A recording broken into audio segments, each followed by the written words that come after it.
Okay, so this is financial management and let's discuss risk and return. Now, some of the basic concepts na kailangan nating malaman, no? First things first, okay, this is actually the first axiom, no, out of the 10 axioms that we discussed earlier. Okay, the risk-return trade-off.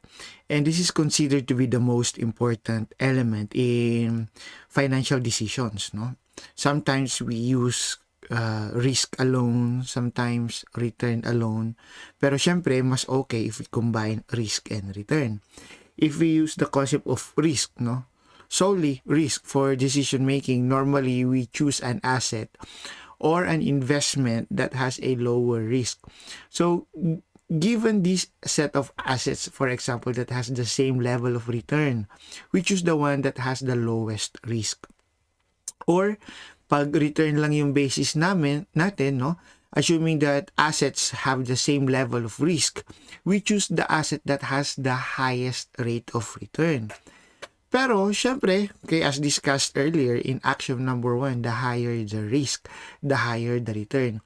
What if you are given different alternatives, no, or different assets with different levels of risks and return? How are you going to come up with a decision? Syempre, we look at the trade-off. We choose the asset that will give us the lowest risk for every rate of return. Ayun. And we will have more discussion on that. And in our discussion, no, for today, or for this presentation pala, we will be discussing the risk and return of an asset, okay? The risk and return of a portfolio. Of course, no, we're going to discuss how we are going to quantify this risk and return, no? Quantify, measure. Syempre, you cannot improve what you cannot measure. Yung palagi nating sinasabi. Okay, we will talk about some, basic concepts on analysis for risk and return. Okay, so from analysis to evaluation and to synthesis. At the end of the discussion, we're going to put things together so that we'll know how to use this in decision making. Okay, so yun naman yung basic na objective natin dito eh. How do we use the concept of risk and return in financial decision making? Of course, okay, to understand these concepts, we should be able to quantify risks and returns. Now, let's start with the basic definition muna. When we say risk, this is a measure of uncertainty, okay, surrounding the return that an investment will earn. Or more formally, okay, English kasi, no? This is my favorite part, okay? This is actually a measure of the variability of returns associated with a given asset. Take note, variability, yung pabago-bago. Kasi yung return ng isang asset. So, ano yung mga possible returns niya? So, habang mas maigsi yung possible returns, mas mababa yung risk. Yung range, no? Range ng possible returns. We'll have more examples to that later para maintindihan nyo. As of this point, I just want to emphasize that it's a measure of uncertainty, okay, or the variability of returns. A return naman, this is your total, take note ha, gain or loss. When we say return kasi dati, most of the time we're just pertaining to gains, okay? Pero losses are also considered as returns, no? Sir, paano yun? Loss na nga, may return pa. Yes, negative yung return mo. Experience on an investment over a given period of time or over a certain duration. Calculated by dividing the assets cash distribution, okay, plus the change in value. These are actually the major component of a return. The actual cash received, okay, and the change in value. Okay, so if the value increase, that is a positive return, no? Pero bumaba yung value niya, kunyari, if we try to compare the beginning and ending, then that is now a negative return, which will reduce the overall return coming from that asset. Okay. Anyway, we have an example, no? And in the example, we're going to apply this formula. So what is this formula? This is your basic holding period return. Okay, or the return of an asset for a given period. So what are the basic components? So you have RT. In some books, no, instead of using R, we use K. No? KT. This is your return for a given period of time. Okay, what are the major components? You have CT. This is your actual cash received, no? Syempre, for stocks, this could be your dividends. Okay, so your CT, dito na lang pala. CT, this could be your dividends.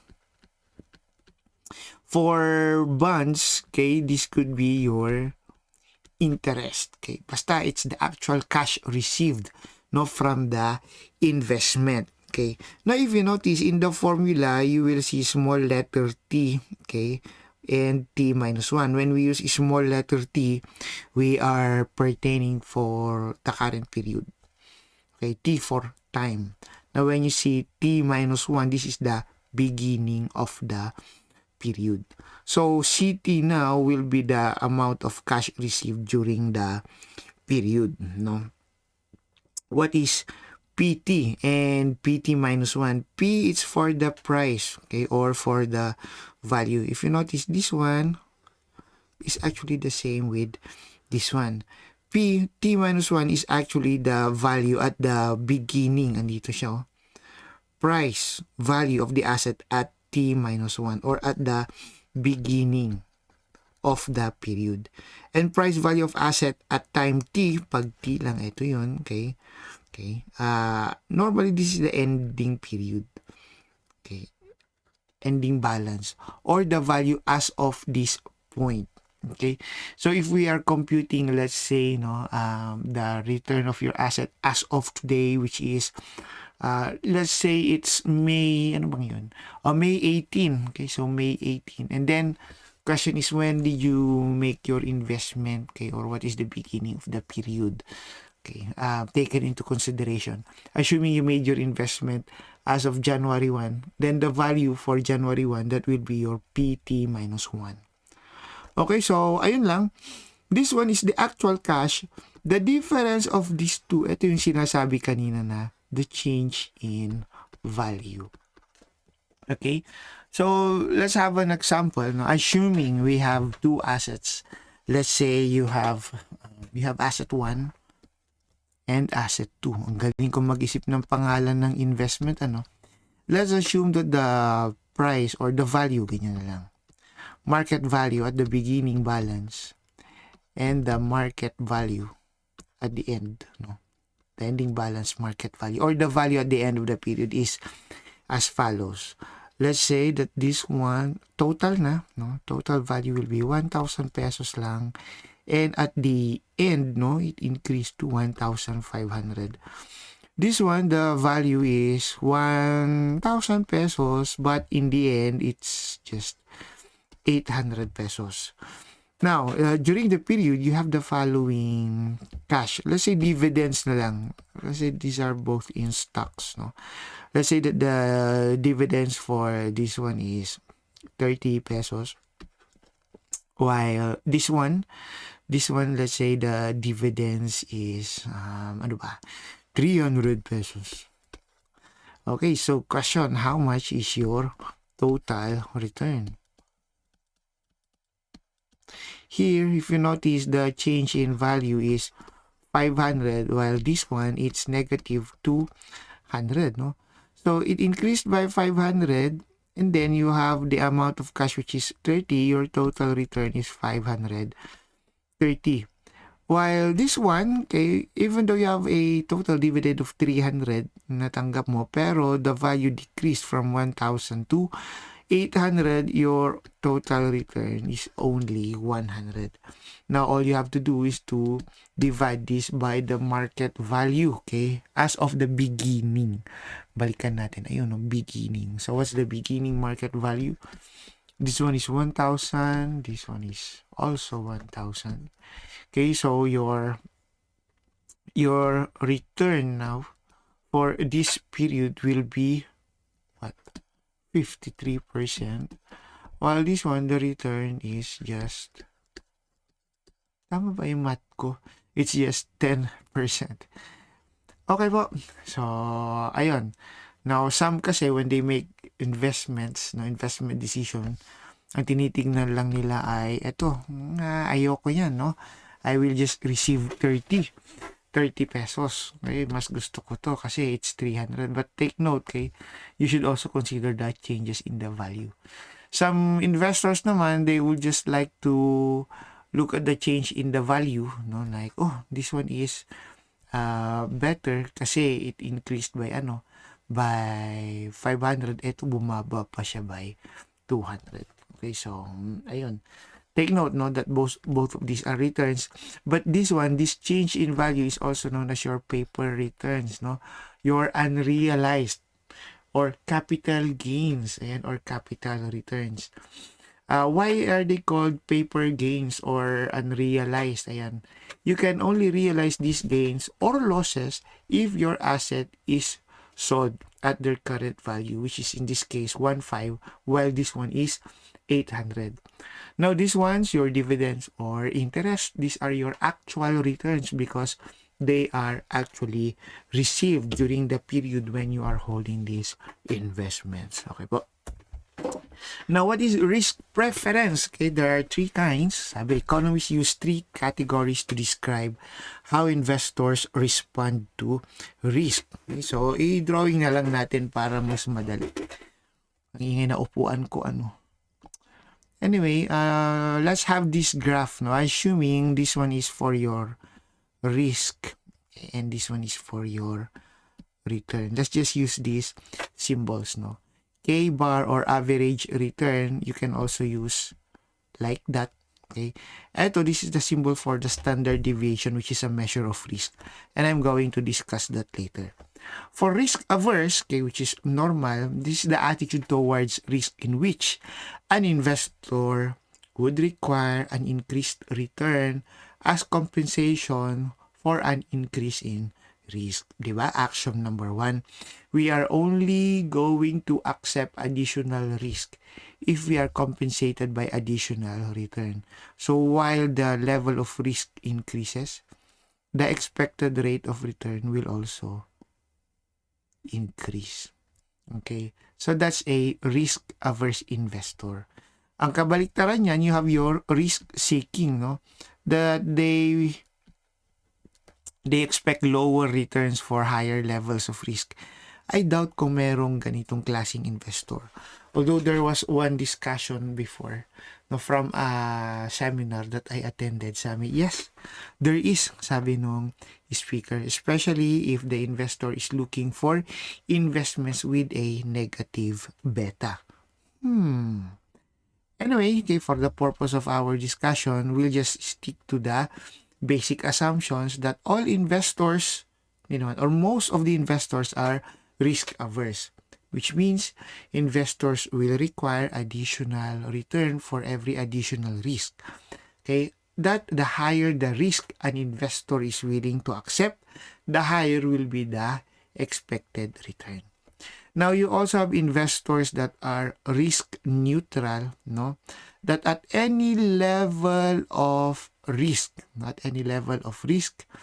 okay, okay lang sa kanila as long as the expected rate of return is satisfied. So, sabi dito, the attitude towards risk in which investors choose the investment with a higher return regardless of its risk. Okay, so wala silang pakialam sa risk. Now, normally may question sa akin, sir, you have risk averse, risk neutral, and risk seeking. What about risk taker? What does that mean? How will the graph look like? Well, a risk taker is also a risk averse investor. It's just that it's willing to take additional risk, willing to take or able to tolerate higher levels of risk for a given level of return. An example of that will be in this paragraph. So, assuming that this is an ordinary investor wherein a higher level of risk, okay, will require a higher level of return. But a risk taker, okay, will have this one. Ay, hindi pala. Mali. A risk taker will be this one. Okay. So, bakit ganon? At a given level of return, okay, so assuming this is now our return, no? Ayan. At a given level of return, the risk taker is willing to take additional risk. Okay. Or, for a given level of risk, the risk taker, okay, is willing to accept it at a lower level of return. So, kumbaga, mas risk tolerant sila. Okay po, they are still risk averse kasi they still demand higher return for a given level of risk or for every additional risk that they will accept. It's just that a risk taker, okay, will accept the same level of return for a higher level of risk, or will accept a lower level of return, no? Lower level of return for a given level of risk. Let's talk about the risk assessment of a single asset. Before we go to portfolio, risk of a portfolio, we have to understand the concept of risk of an asset muna. Okay, and how do we assess the risk of an asset? Normally, we have scenario analysis. This is when we try to consider different possible outcomes, outcomes or returns, okay, from a given asset. So dito you will see the probability of the pessimistic expectation, okay, or yung best outcome, or kung ano yung average lang or yung expected. Kumbaga, when worst comes to worst, this will be my return. Okay? Kung swinerte ako, this will be my return. Most of the time, this is my return, yung expected ko. Okay po? Ayan, so that is your scenario analysis. And the first tool or first measure is your range. What is your range? This is basically the difference, of your pessimistic outcome and your best outcome. Ayan. So, let's have an example. Assuming you have these two assets, asset A and asset B. Okay, and these are their expected rate of return. Now, if you notice, both of them, okay, most likely will have an expected rate of return of 15. It's just that for asset A, ang pinakamababa na niya is 13%, while asset B can go as low as 7%. If the markets are good, okay, asset A can go as high as 17, but asset B can go as high as 23%. Okay, so kumbaga mas risky si asset B, And if you get the difference, you now have the range. And the rule here is the higher the range, the higher the risk. Okay. Now take note, sabi natin kanina, risk is defined as the measure of uncertainty.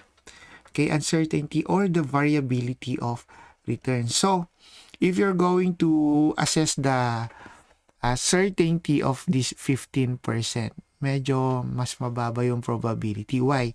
Because your possible returns will play, from 7 to 23%. Kumbaga, ang daming possible returns between 7 to 23%. Okay? While for asset A, okay, mas maliit yung possible returns. It's just between 13 and 17%. So, it's mas mataas yung probability na ma-meet mo yung expected rate of return mo. Okay, so ayun. Higher range, higher risk. Lower range, lower risk. There are also other tools, which we will discuss later. Now, nabanggit na rin lang natin yung probability. What is probability? This is actually the possibility or the chance that a given outcome will occur. Okay? A probability distribution is another tool, on how you can assess the risk of an asset. A probability distribution is, it's most of the time, ano ba? Hindi siya most of the time used.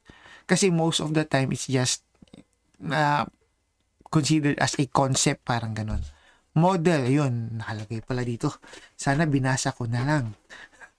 Okay, is a model that relates probabilities to the associated outcomes. And then you also have the bar chart, okay, and the continuous probability distribution. Ipakita na lang natin para maintindihan ninyo. Okay, so this one is a bar chart. Yan. Okay. Pag tinignan mo, you have 17 to 13, no? So, mas dense, kumbaga. Okay, if your probability distribution is like this, ayan, mas dense siya as compared to this one, okay? So, there are a lot of probabilities or possibilities, okay, between this 7% to, ano ba to ulit? 23%. Samantalang dito lang tatakbo yung probability mo. Okay, so, mas mataas yung risk ng asset B. Dito pala yun eh. O, density. Ayan. Kumbaga, mas compress yung mga possibilities dito sa asset C as compared to asset D. So, by looking at this example, no, which asset is riskier, we can say that asset D is riskier because the probability of returns will range from this point to this point, while for asset C, it's more dense, no? It's just from that point to that point. Even though both, no, asset C and asset D has the same expected rate of return, yung pinaka-average niya. Now, most of the time, we use this standard deviation, gaya ng sinabi ko kanina. Okay, this is the most common statistical indicator of an asset's risk. It measures the dispersion around the expected value. So, before we can compute for the standard deviation, we should know how to compute for the expected value of a return. This is the average return. But take note, bakit ganito yung formula niya? Because, well, normally kasi, no, when we say average return, okay, normally it's the summation of Rj, and let's try to remove this pala. Doon tayo mag-dot. Ayan. Divided by n, the number of observation, di ba? Total lang divided by the number of observation. Bakit to ganito? Kasi we're going to consider the probability for each returns. Okay, so you simply multiply the rate times the probability and then you get the total. Okay, so yan. Please feel free to pause the video, no, if you need to screenshot some notes. Let's try to apply that. Okay, assuming you have asset A and asset B, this is the probability, no? Most likely, ayan, 50%. Pessimistic and optimistic, both 25%. Now, one of the things that you have to remember is that the total will always be 1, no? In some books, they have 5, no? So, you have most likely and then pessimistic, most pessimistic, and then optimistic, most optimistic. Ganun. Basta the total will always be 1. So, what will you do? You simply multiply this. So, 25% of 15%, that will be 3.25. 50% of 15, you get 7.5. Okay? Same process here. You simply multiply the 2 and you get the total. And tara, this is now your expected value, or your average return, which is 15%. And as of this point, I just want to emphasize that for the purpose of discussion, okay, nagkataon lang actually, or itinaon lang, okay, that the most likely return, which is 15%, is the same as the expected rate of return. So, sir, is it always like that? Hindi naman. Hindi naman. Ito, nagkataon lang. Okay po? So, there you go. That's the expected rate of return. Now, let's continue. After getting the expected rate of return, okay, which is actually, let's go back. This one, why do you need to compute that? Okay, because this is an element of your standard deviation. By the way, ito may question na naman noon. I just remembered, sir. Okay, in some books, this is actually the computation of the expected return. Is this the same? Hindi pala other books. Okay. Ang question niya ay, so in the book, this is expected return. Is it the same as expected value of a return? The answer is yes. Sir, is this the same as the return of an asset? Yes and no. Okay, bakit yes and no? Yes, because it is the return. It's just that expected, it's not the actual. Okay po. So, ayun. Now, historically speaking, ang ginagamit natin ay, asan na yung formula natin kanina? If we base it on historical performance, this is your actual rate of return. Ayan. Now, because of the historical performance, tama ba yung pagkaka-English ko? Based on what happened in the past, you can now come up with these returns. So, kumbaga, eto pala, 13, 15, and 17 were computed earlier using the first formula. Okay, yung C plus P, T minus 1 plus P, T, parang ganyan, or minus divided by P, T minus 1. Anyway, let's erase that kasi magulo na. Basta yun. Nung na-compute yan, kaya malalaman mo na, okay, based on past performance, 13 yung pinakamababa, 17 yung pinakamataas.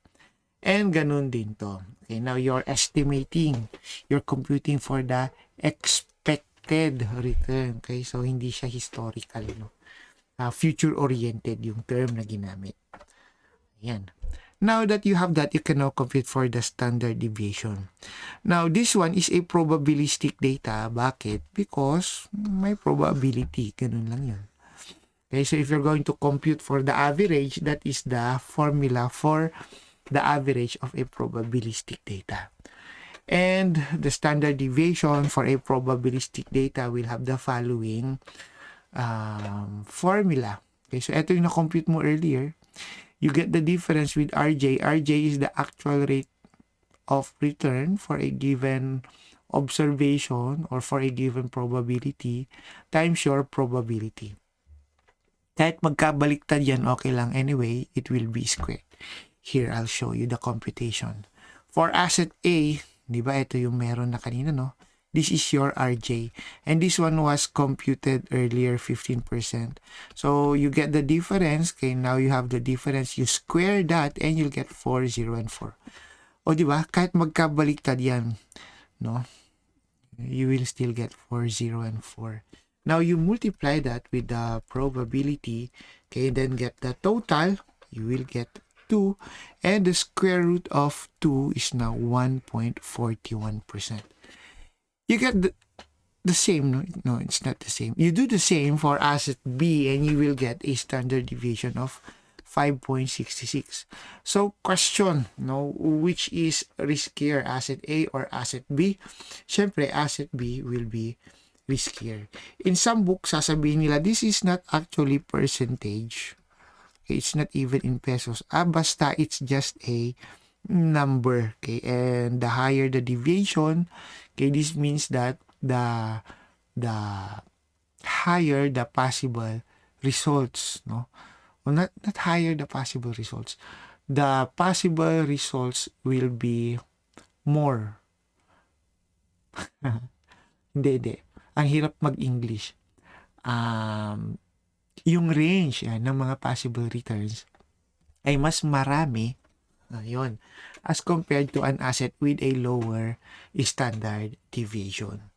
Okay, and if you try to graph that, no, ganito kasi yan kunyari, that is now your returns, no, over time. Your returns over time, ganyan. Let's say that this is your average. Okay, and this is your actual. Kumbaga parang your actual is ganun, di ba? Okay, and the difference of that one will be your If you measure that and quantify that, okay, the difference of this and that one will be your deviation. Okay, so habang mas malapit si RJ sa expected value, mas mababa yung standard deviation natin. Sir, what if RJ is equal to the expected value lang? Kunyari lang, no? Although mababa yung chance na mangyari, pero kunyari nangyari. So, equal yung actual tsaka yung expected value. O di ang standard deviation mo ay 0. Okay? Kasi napaka-certain yung mga values mo. Now, what is coefficient of variation?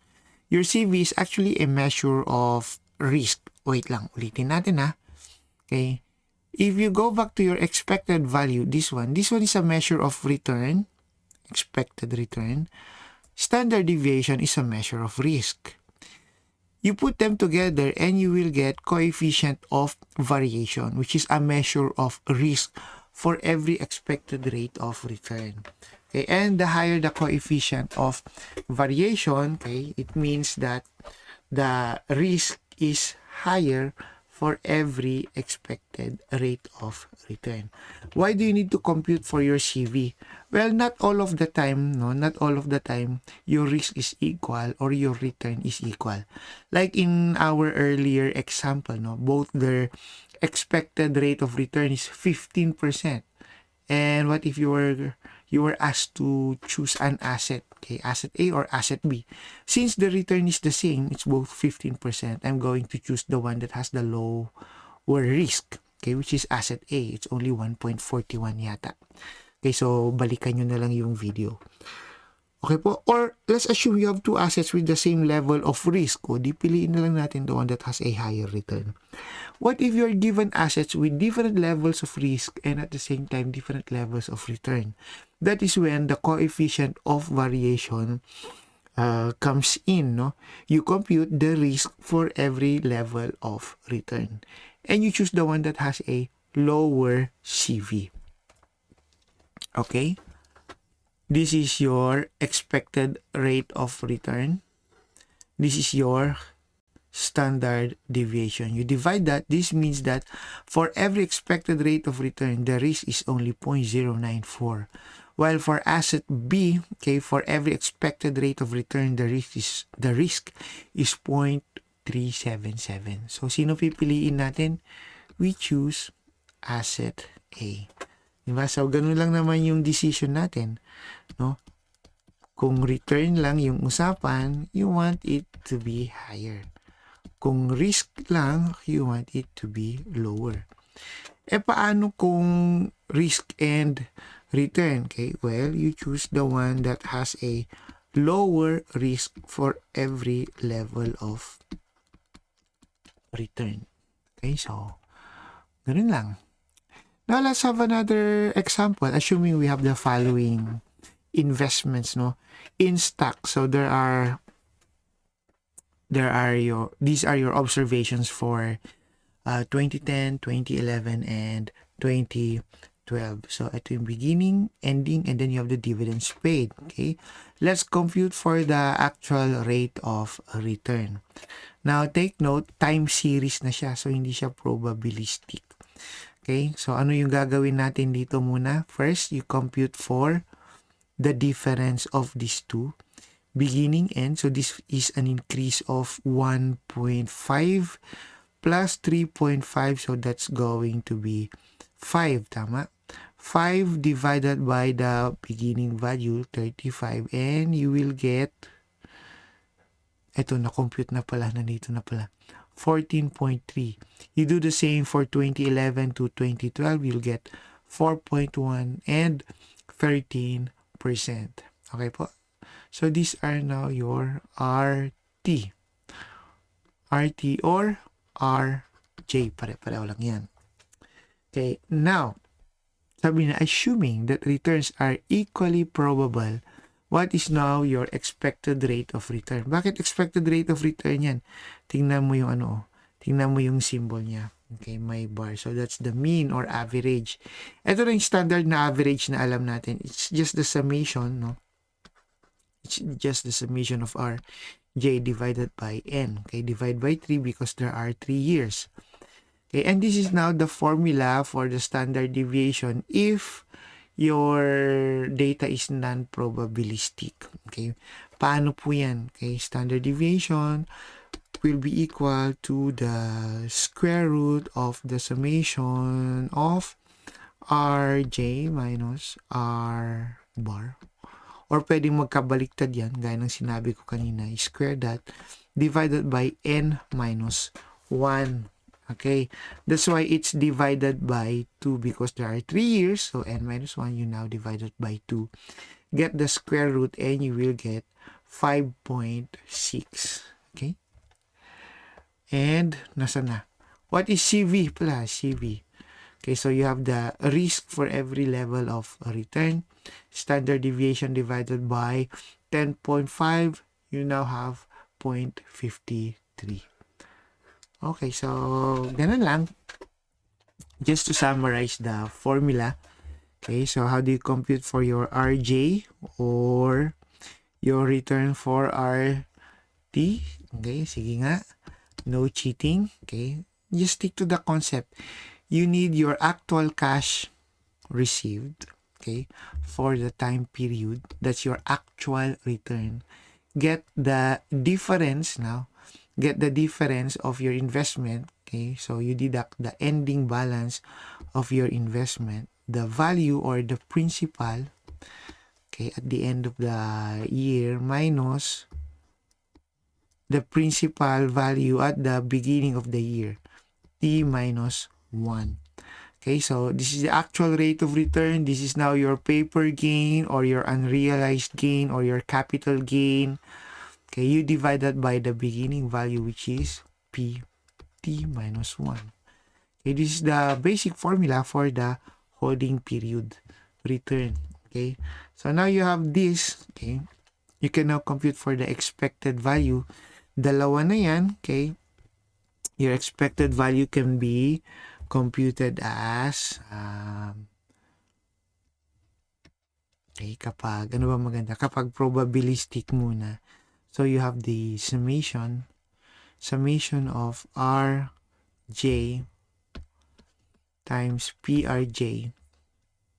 Papalitan mo lang to ng weights. Pwede na naman for portfolio, di ba? Okay, or pwedeng maging ayan, equal to summation of Rj, ayan, total mo lahat yan, divided by n for the number of observation. Okay, now what about our standard deviation? It's the square root, no, of the summation of Rj minus the expected value. Okay, or kahit magkabaliktad yan, okay lang. And then you square that, multiply that by the probability, okay, for each return. Pag non-probabilistic naman, you now have the standard deviation will be equal to the square root of summation of, paano na? Ayan, RJ. Dapat pala sinulat ko muna para may kodigo ako. Ganun. Divided by n minus 2. Okay, and then in the end, no, pwede mong i-compute yung iyong CV. Kahit na itong approach na to or itong approach na to. This will be the standard deviation divided by your expected value. Okay po. Of course, if you are computing the coefficient of variation for a probabilistic data, you use this, no? This versus that one. Pag non-probabilistic, like for example, time series data, you have this and this one. Okay po. Now, let's continue. What about for a portfolio? Now, take note, we don't normally manage our assets. While considering risk and return, no, we don't manage them individually. Instead, we manage them as a group. Okay, so yun na yung portfolio. A portfolio is actually a group of asset. Okay, so if an asset a single asset has its own risk and return, the same with a portfolio. Now, the thing about portfolio management is that normally, hindi pala normally, most of the time we consider, pareho lang yun, we consider the effect of an asset, okay, if we are going to include that in our portfolio. Anong effect yung pinag-uusapan? The effect in the portfolio's risk and return, okay? Kasi an asset may be considered as favorable, pero if you add that to your portfolio, okay, it may result to, let's say, higher risk for a portfolio or lower return for a portfolio, or vice versa, no? An asset, as a single asset lang may appear to be unfavorable because the risk is too high. Kaya nga lang, if you include that in a portfolio, it may result to a portfolio with a lower risk overall. Mamaya i-discuss natin yun. Now, let's just read. New investments must be considered in light of their impact on the risk and return of an investor's portfolio of asset. Okay? The financial manager's goal is to create an efficient portfolio. What is an efficient portfolio? This is a portfolio that maximum return, dapat yata yan maximize, that maximizes a return for a given level of risk. Let me share one thing, no? If you've heard of the efficient frontier, i-shortcut ko na lang. Ganito kasi Okay, what is the efficient frontier? Actually, if you try to graph, all investments that is available to us, whether national or global.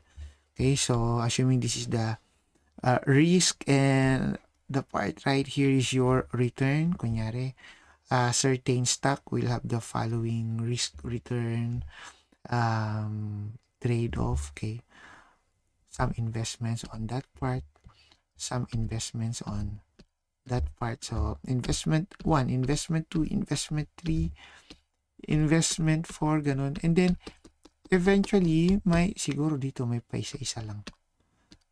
And then kapag na-plot mo na lahat, parang mas marami yung nasa part na yan. Tapos dito pa konti lang ng pa konti.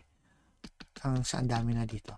This is, hindi naman siya sa linya, pero we call this the frontier. Ayan. So kumbaga parang may line na dyan sa sobrang dami. Okay. Assets that are found on this frontier are actually assets or investments which were able to maximize the return at a given level of risk, okay, or to minimize the risk at a given level of return, okay?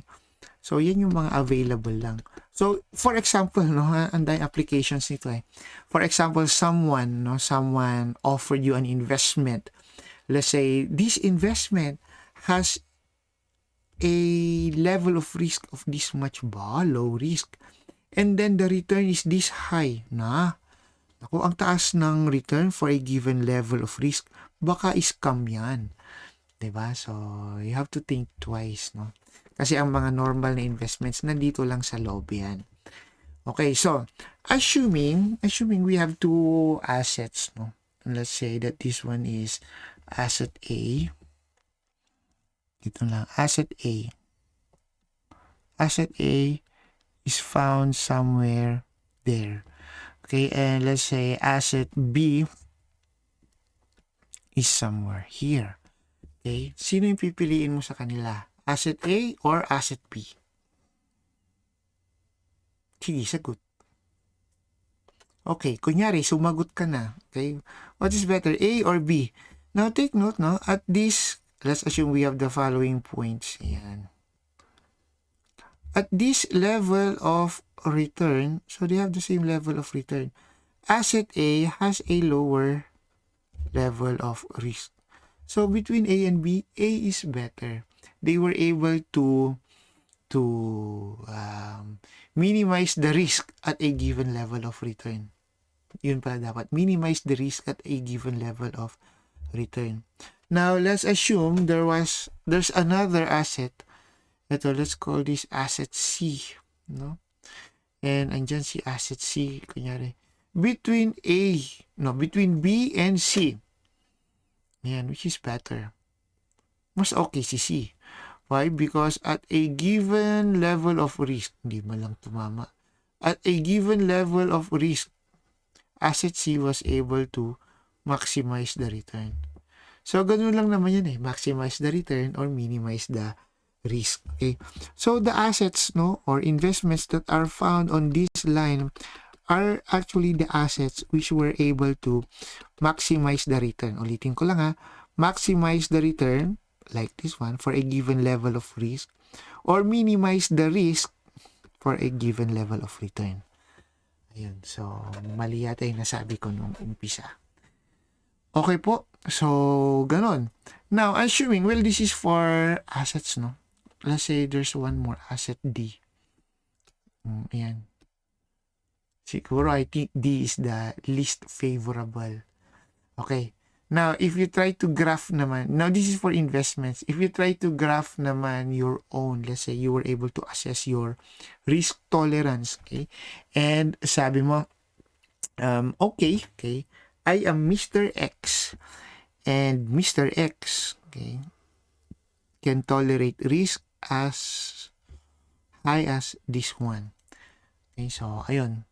And then, the expected rate of return, okay, of X is this one. This one is the minimum expected rate of return for Mr. X.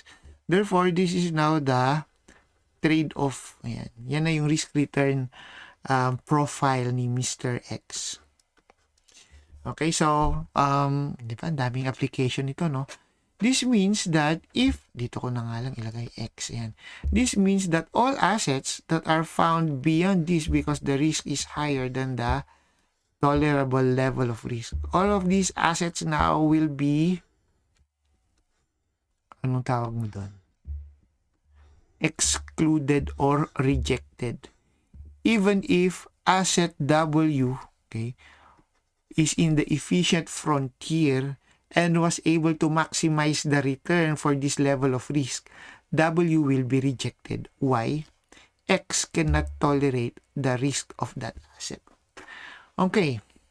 Now, since this is the minimum level of return naman, okay, all assets found below this line will also be rejected. Even asset A. Why? Even if asset A has this level of risk, okay, the return is lower than the expected or required rate of return for X. Which means the best investment now for X will be investment C. O, diba? Dito ka na lang pipili. Although this is not found in our textbook, no, or in most of your books, yung ganyang approach, imbento ko lang yan. Pero, hindi ko inimbento yung efficient frontier, no? Pero this one, gusto kong i-claim yan. Okay? You can use this actually for consultation, yan, if you want to make an advice. Yan, so, all assets now belonging to this area will now be considered as favorable to X. So, pipiliin mo na lang yung mga nandito as much as possible. Okay po? So, yan po yung dissertation ko. Taran! Okay, now let's continue. The return on a portfolio is the weighted average of the returns on the individual assets from which it is formed. Okay, so sounds familiar, no? Parang sa cost of capital lang. Okay. Summation of the weights times RJ. Okay. Actually, ito rin kanina yung summation of RJ times instead na PRJ since non-probabilistic na siya. Tanggalin mo na yan, you multiply it by the weights and you will get the same result. So, ano ba yung weight na yan? That's the proportion of the portfolio's total dollar value represented by asset J. And the total will always be 1. Okay? So, for example, this is your portfolio and your portfolio is composed of asset A, asset B, assets C and D. So what are now the weights? Okay, so let's assume no that the total of this is 1,500,000 was invested to A. Then the weights for A will be 50%. Okay, if you have invested 250,000 no out of 1 million to B, then that will now be 25%. So sana nasundan ninyo. That's 12.5. I'm just estimating this, and that's also 12.5%. Take note, proportion of the portfolio's total dollar value or peso value represented by asset J. And then you multiply that with the RJO. Na-compute na natin to kanina. Now your weights should always be equal to 1. Here's an example. No? So you have the value of the investment. In this case, you have 5,500 and 25 for a total of kanyan 8,000. So the weights for Walmart will be 5,500 divided by 8,000, the total of the two. So siya po yun. And then for Cisco, you have 2,500 divided by 8,000, and siya po yun. So these are now the weights. Now if the return for each stock is given, you multiply the to the weights, and then you get the total. That's now the return for the portfolio. Okay, so let's have another example. No, two assets, okay, on a portfolio. So you have asset X and asset Y. Okay, for the following years, okay, ito yung kanilang rate of return. Si asset X, tumataas siya ng tumataas, while asset Y, pababa siya ng pababa. Okay. So let's compute. Okay, what is now the return for the portfolio for 2013? This is under the assumption no that the weights is 50% and 50%.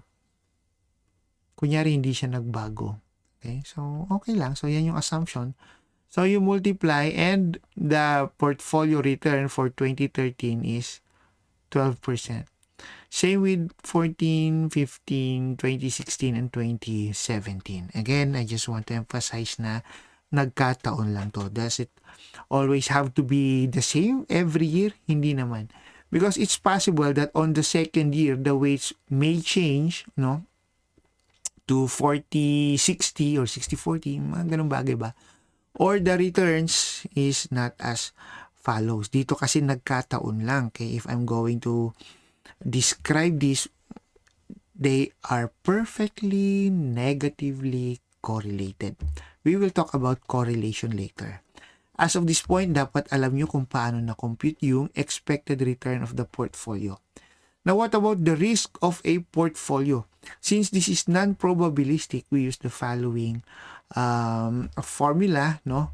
Starting with the expected rate of return, so you get the average, simple average lang, get the total divided by 5 or 5 years, use 12% and compute for the standard deviation. And since ito yung sinabi ko kanina, although malabong mangyari ito, pero example lang naman, the actual is the same as the expected, okay, there will be no standard deviation. Okay po, so zero risk kunyari. Now, nabanggit din natin yung correlation. Correlation is a statistical measure of relationship. Okay? If you try to quantify the degree of correlation, you now have your correlation coefficient, which will vary, from which will range from +1 to -1. If the correlation is 0, they are uncorrelated. So, wala kang makikitang pattern sa mga changes nila. If they are positively correlated, let's say +1, this means that for every 1% increase in, let's say, asset A, there will also be 1% increase in asset B. Okay? Pag negative naman, -1, okay, for every 1% increase, there will be 1% decrease, okay, in the other asset. Like our earlier example dito. They are perfectly negatively correlated. Okay po. Ayan. Anyway, let's continue. So, bakit kailangan nating pag-aralan ng correlation? Okay. Because ganyan siya. Diba? So, this is an example, positive correlation.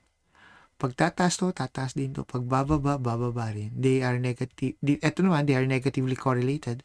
Very easy to follow. Okay, now if you try to combine these assets, okay, ano mas magandang i-combine? Positive or negative?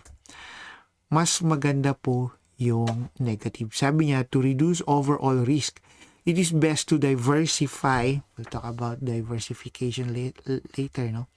Diversify by combining or adding to the portfolio assets that have the lowest possible correlation. Okay, so from positive 1 to 0 to negative 1, okay, mas maganda kapag mas mababa daw.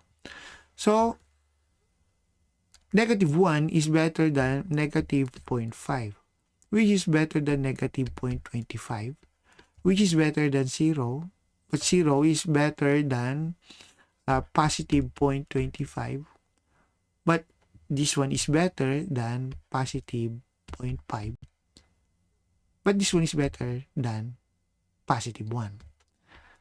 Nakuha niyo po? So, ganun po yun. It's better to combine, no? Yun yung ibig niya sabihin. Better to combine assets with the lowest possible correlation. Combining assets that have a low correlation with each other can reduce the overall variability of a portfolio's return. Now, again, we mentioned variability, so we are talking of the standard deviation. Now, if you notice our earlier example, pwede yung balikan mamaya. Di ba the standard deviation is 0? Okay? So, yung risk niya 0. But the expected rate of return is both 12%. Tama? Uncorrelated describes two series that lack any interaction and therefore have a correlation coefficient close to 0. Okay pa rin yun. This one is still better than combining assets that are positively correlated. Okay. So, ito yung effect niya. So, you have two assets, F and G, okay, which are negatively correlated. Why negatively correlated? Okay, if you try to look at the time, ito, tumaas siya, tapos bumaba, ito, bumaba, tapos tumaas. If you try to compare that, sir, hindi ko makita yung difference. Ang titignan mo lang dyan ay, ayun.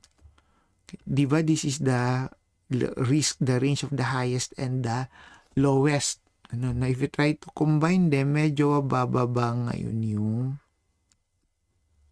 yan as compared to that one. Ayun, so you now have three assets. Okay, so let's have another example. So, X and Y, what can you say about X and Y? They are negatively correlated.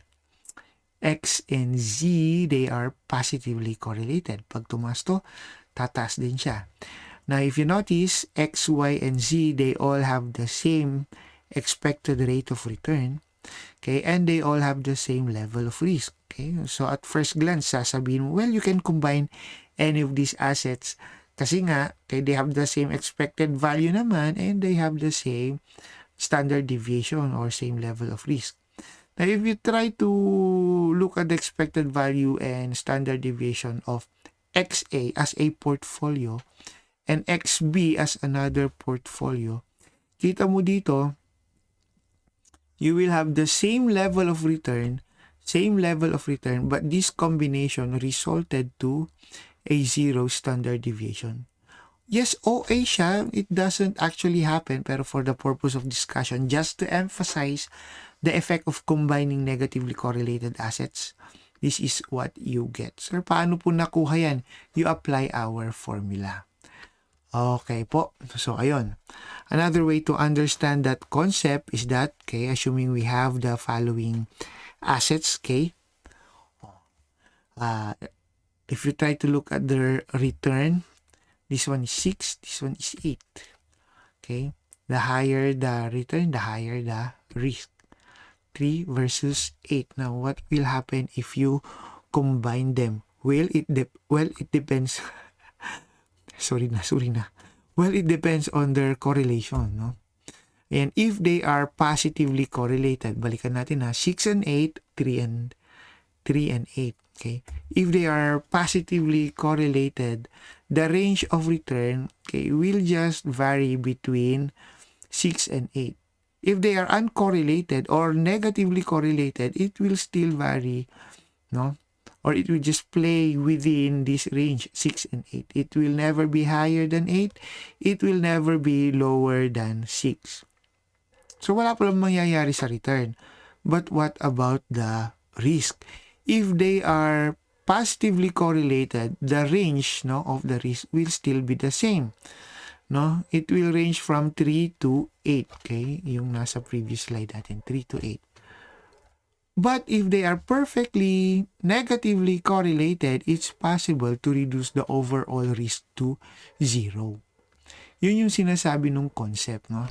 Na habang mas malapit sa negative 1, mas magandang i-combine itong mga assets na mas mababa yung correlation nila. Why? It's possible to reduce the overall risk of the portfolio.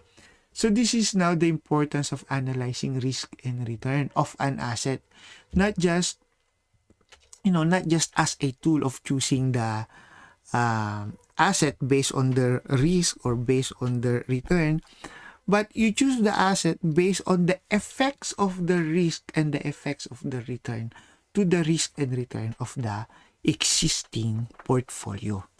No, parang gamot lang 'yan, no? Like, okay, this is a good medicine. Okay, they can sell you that this is a good medicine, pero a good medicine may cause, let's say, a different side effect if you're using another medication. So, ganun dapat. Tignan mo rin kung ano yung effect niya doon sa sarili mo. Ayun.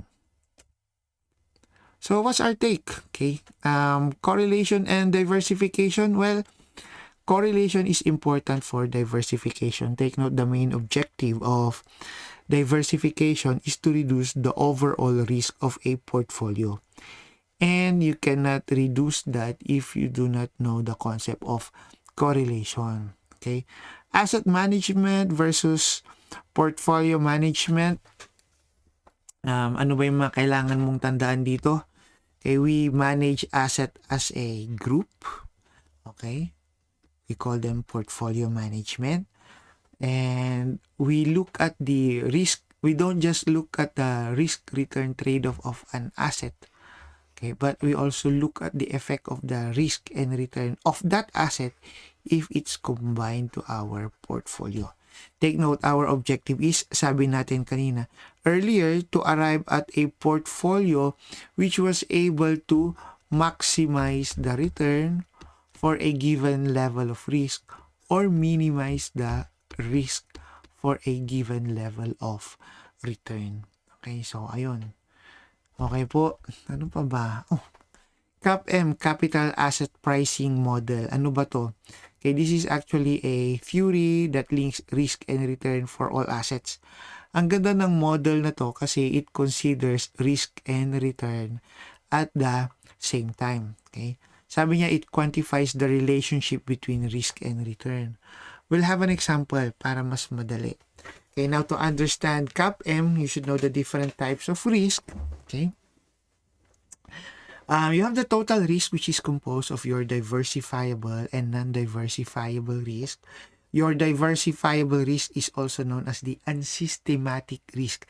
This is the risk that can be eliminated through diversification. Okay?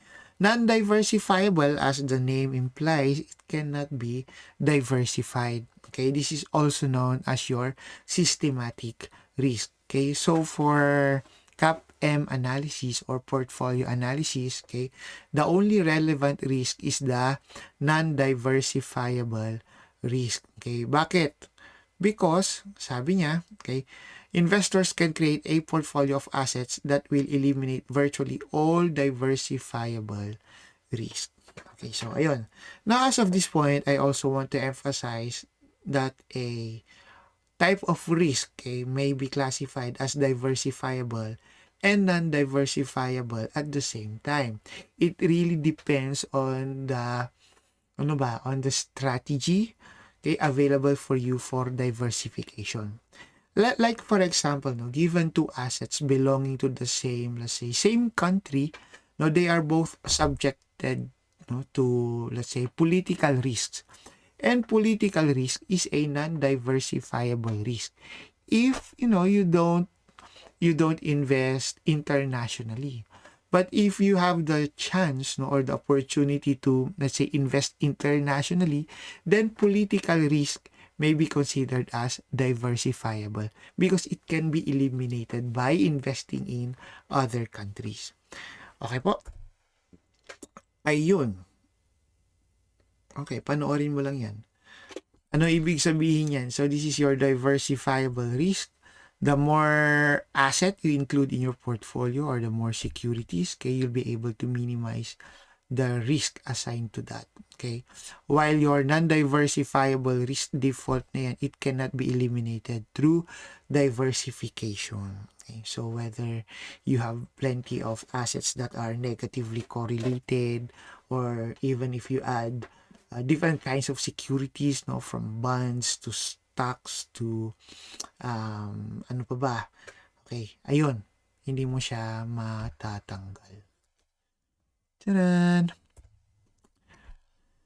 Let's continue with the CAPM, no, or your capital asset pricing model. The first element of that is your beta or your beta coefficient. This is actually your slope. Okay, this is how the assets return, okay, reacts to the changes in the market's return. Let's have an example. Ayan. So let's assume that you have asset S. Okay, and if you try to compute for the slope is 1.3.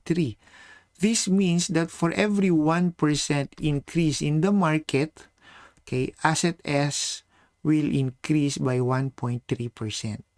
Ayan. What about asset R? Okay, if you compute for the slope, okay, alam na natin yung slope, di ba? Rise over run. If you compute for the slope or the beta is only 0.8. This means that for every 1% increase in the market, okay, where asset R belongs, okay, the return of asset R will only increase by 80%. Okay, so ayun. So which asset is better? Will it be asset S or asset R? Okay, sabi ng friend ko nun. Well, it really depends in the market where you belong. Okay? If the market performance is going high, you'd like to have an asset that is higher with a higher beta. Because if the market is going down, for every 1% decrease in the market, okay, your return will decrease by 1.3%. So you don't want that. Okay? So sabi niya, okay lang. Okay? If the market's rate of return is going up, asset S is better. Parang ganon. Okay? But if it's going down, you don't want to invest in asset S. Imagine if it will go down by 1%, the return for asset S will go down by 1.3. Okay, so sabi niya, okay, you have to transfer your investment. Move your investment. Okay, if markets are going down, you move investment from asset S to asset R. If markets are performing well, move your investment from asset R to asset S. Okay, so yun, tama nga naman. Your beta can also be considered as an indicator of risk, okay, or volatility. Pag sinabi nating volatility, how the return reacts with market changes. If you try to compare S and R, okay, mas volatile si S. Mas nagre-react siya. Now, what is the meaning of your beta? Assuming you have a beta of 2, okay, positive 2, ibig sabihin 1% increase in the market's rate of return, the asset will increase by 2%. So, parang ganun, it's twice as responsive as the market. So, kapag 1, pareho lang siya sa market. Okay po? Pag negative, it moves in the opposite direction. Okay, so paano po yan? Okay, if the market's rate of return will go up by 1%, the assets rate of return will go down by 1% naman. So, yun yung negative beta niya. And these are just some of the examples of beta that is available. Now, pag tinignan mo, no, which of these has the lowest beta muna? You have Exxon Mobil. Oil yata yung business nito. IBM. Okay. Ano pa yung mga mabababa dito? Eto, Walmart stores. Okay, sabi nila theoretically those who are near the commodities or treated as commodities, most of the time they are not affected by market changes, or if they are affected, minimal lang kasi commodities ito eh. They don't react too much no on market returns. Parang kwan ba? Parang let's say pagkain ang business mo. Okay? Whether maging mayaman ang community or maging mahirap ang community, kakain at kakain yung mga yan. Okay. Now, if your products are towards the luxury items or yung mga prime items, medyo mas affected ka. Tingnan natin, sino yung mga matataas dito. You have Bank of America, and then you have, eto, yan, clear manifestation. Ford Motors, no, mga sasakyan. Although eto may natanong, sir, hindi ba pera yan? Dapat hindi sila affected. Okay, so ang kwento naman sa akin, it's like this because this Bank of America, okay, has a lot of investments in other big companies that are affected by changes in the market returns, sabi niya. So if these are affected, that one will also be affected. Well, yun yung kwento. Risk and return, okay? For CAPM. What is now the beta of a portfolio? Okay, same formula. Okay, earlier it's the weight times RJ. This time it's the weight times your beta. Okay, get the total and that's now the beta for a portfolio. Once you have the beta of a portfolio, you can now compute for the return for the portfolio. No, of the portfolio using CAPM. Let's have an example. So this is the proportion. Simply multiply. Okay. After multiplying, you get the total and that's now the beta for portfolio V. You do the same for W. Actually, the computation is already here. Ba't ko pa kayo papahirapan? Ayan. Okay. Okay pala to, no? For portfolio W, the beta is 0.91. Lower risk. Okay. Pero, syempre, if markets are going up, you expect that there will be lower return for this portfolio. Okay. Syempre, higher risk, higher return. If markets are going up, or market returns are going up, we expect that the return for this portfolio will go up, no, by 1.2%. Okay, so this is now the complete equation for the beta. What are for CAPM? What are the basic components? First, you have the risk-free rate. Okay, most of the time the risk-free rate pertains to the return given by a treasury bill. Okay, sabi nila there is no such thing as a risk-free investment. Okay, but there are virtually zero risk kasi nga, okay, for example, okay, a treasury bill, no, is actually a bill issued by a government, no, or by the government, which means, well, hindi ka naman tatakbuhan ng gobyerno. So, ayun. And no investment will offer a return. Sabi nila, ha, no investment will offer a return lower than the treasury bill. If the return is lower than the return provided by the treasury bill, then that may not be considered as an investment. Okay, tingnan natin mamaya. Anyway, so that's the risk-free rate, also known as the default rate, okay, coming from your default risk, plus this one, ano to? This is your market rate of return less the risk-free rate. This is also known as the risk premium. This is the additional return given to the investors. And B, no, for your beta, wag na muna kayong ngumiti dyan. Okay, if you multiply the two, di ba, beta, this is an indicator of risk. And then this is now your additional return.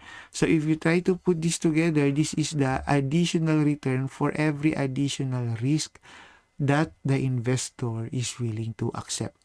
Axiom number 1. Plus, of course, yung default na return na niya, that is now the return for the asset or the return for the portfolio. Now, last time I checked here in the Philippines, treasury bills with a life over 31 days, okay, this one is as of March 2021, has a rate of 1.61.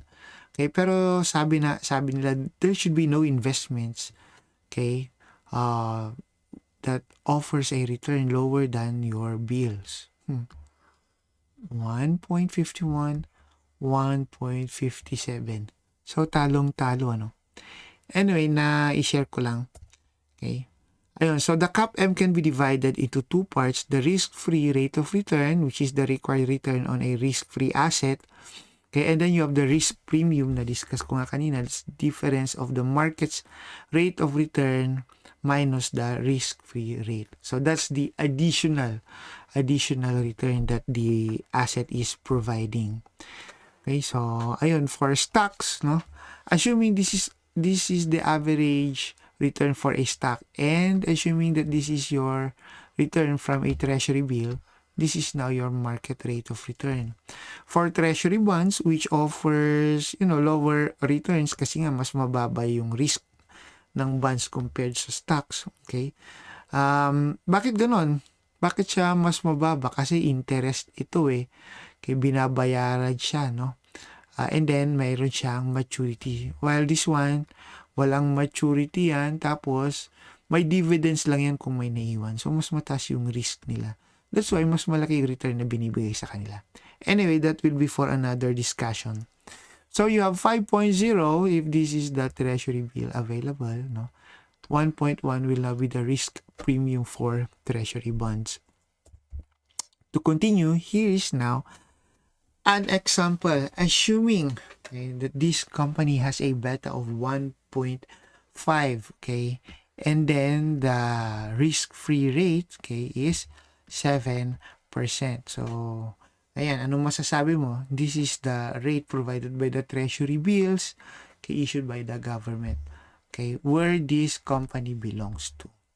The market offers 11% on the average. So, how much is your risk premium? It's now 4%. No? So, you have 4% times 1.5, you will get 6%. Okay? Plus 7%. The return for this asset using CAPM model or CAPM is now 13%. Okay? O nga, bakit naririnig ko palagi yung CAPM model na yan? Well, the Capital Asset Pricing Model. So, dapat CAPM lang.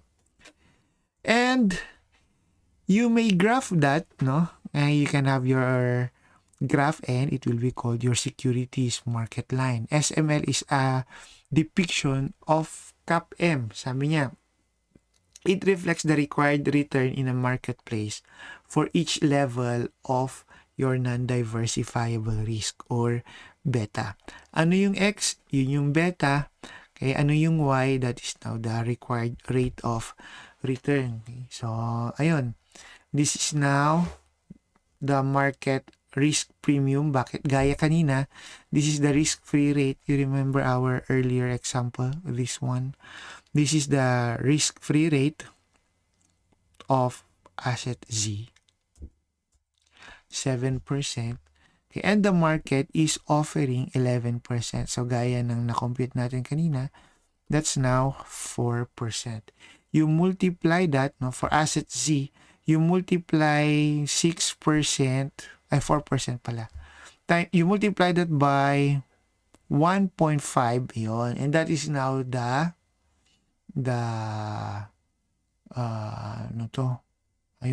risk premium, which is 6%.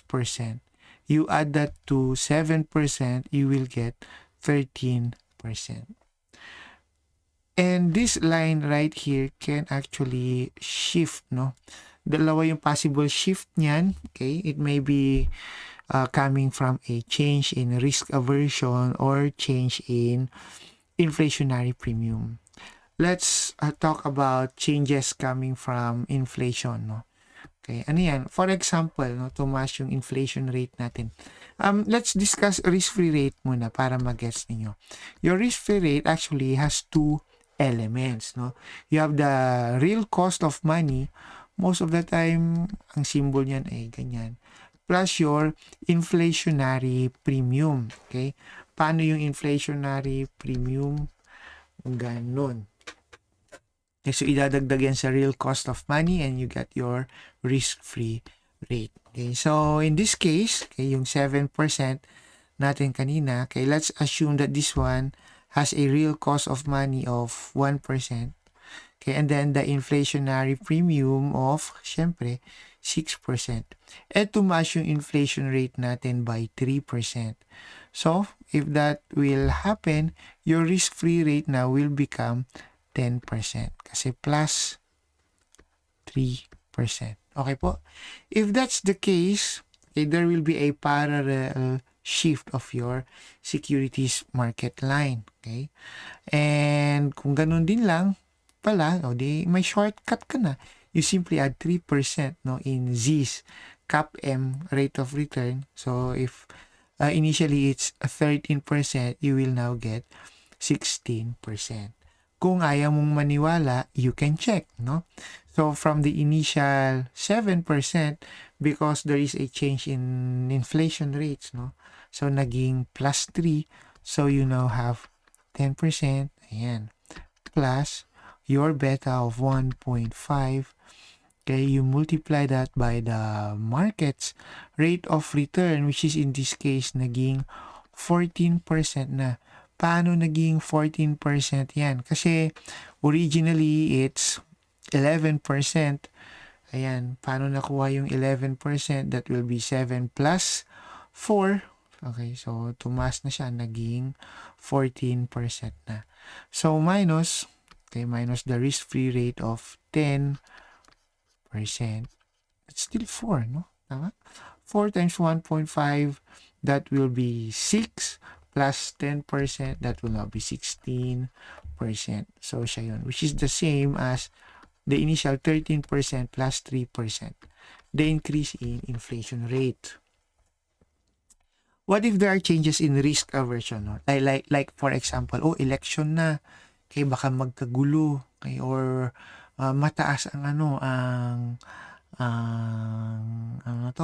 possibility na malugi ang economy dyan. Okay, kaya wag ka muna mag-invest. Okay, so naging mas averse na sila. Sige, mag-invest pa rin ako, pero this time, instead of asking for, let's say, 10% return, I will be asking for a higher return. Baka 15% na. Okay, so the market will now ask for a higher rate of return. So what will happen? The risk-free rate will still be the same, but there will be a change in the market's rate of return. Okay? So, assuming no, that dati 14 nung nagkaroon na siya ng change. Okay, so, asan ba yung dati dito? Ayun. So, from 11%, okay, from 11% naging 14% siya. So, because of risk aversion, ayan, nagbago yung steepness ng SML natin. Okay? So, let's try to compute. Originally, it's 13%. Dahil naging mas risk-averse sila, the market will now require from 11 naging 14%. So, let's try to compute 7%.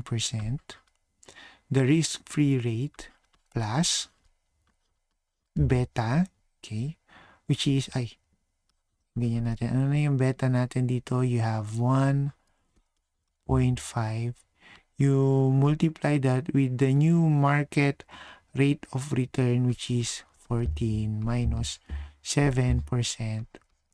So you have 14 minus 7, that's 7% times 1.5. So ang kalahati nito ay 3.5, magiging 10.5. 10.5 plus 7, you will now have 17.5%. Where is it? Ayun. Tada! Okay? So, yun lang naman ang nagbago. Some things to remember. CAPM relies on historical data, which means the betas may or may not actually reflect the future variability of returns. Okay, gaya nga ng lagi nating sinasabi, what happened in the past will never guarantee what will happen in the future. Oh, di ba? So, kung sino ka nung nakaraan, okay, hindi ikaw yung, not necessarily na hindi ikaw yung kalalabasan. May hugot pa kasi. Therefore, the required returns specified by the model should be used only as rough approximations. And CAPM assumes markets are efficient. Pag sinabi nating markets are efficient, this means that the information, all available information, okay, is already available to the users, okay, especially buyers and seller. So, ibig sabihin, there is symmetry of information. That's number one. And then number two, okay, this information, okay, will affect, no, the value of the investments. Diba? If you remember our discussion on action number 6, okay, market efficiency, ayan, balikan na lang ninyo. 3 kinds, right? You have your weak, you have your strong, and then you have your semi-strong. Now, those assumptions are also part of assumptions in a perfect world, no? Which means on top of that, okay, that there is no asymmetry of information, okay, we need to assume that there are no brokerage fees, and of course, there are no taxes. Ayan, that inside information cannot happen. So, ayun.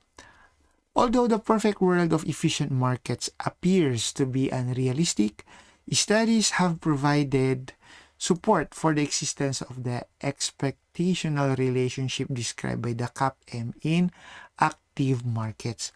Ano ang ibig sabihin nito? Kumbaga parang sinasabi lang niya that this model is valid, no? Even if the perfect conditions does not exist. Kumbaga parang because we can prove that the imperfect world exists, diba? Parang ganun, kasi we live in an imperfect world. Okay? Dahil merong imperfect world, ibig sabihin nito, meron ding perfect world. Kumbaga, there will always be opposites, sabi niya. And hindi man natin siya makita, may mga manifestations naman ng kanyang application. Okay. Now, the details of that will be discussed in your next subject kung meron yata kayong investment management, okay, or portfolio management. Okay, masayang topic yan. Pero as of this point, ano ba yung kailangan nating malaman?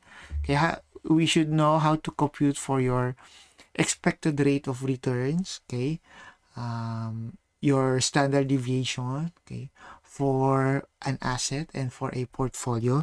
And we should also know how to compute for the expected rate of return using the capital asset pricing model.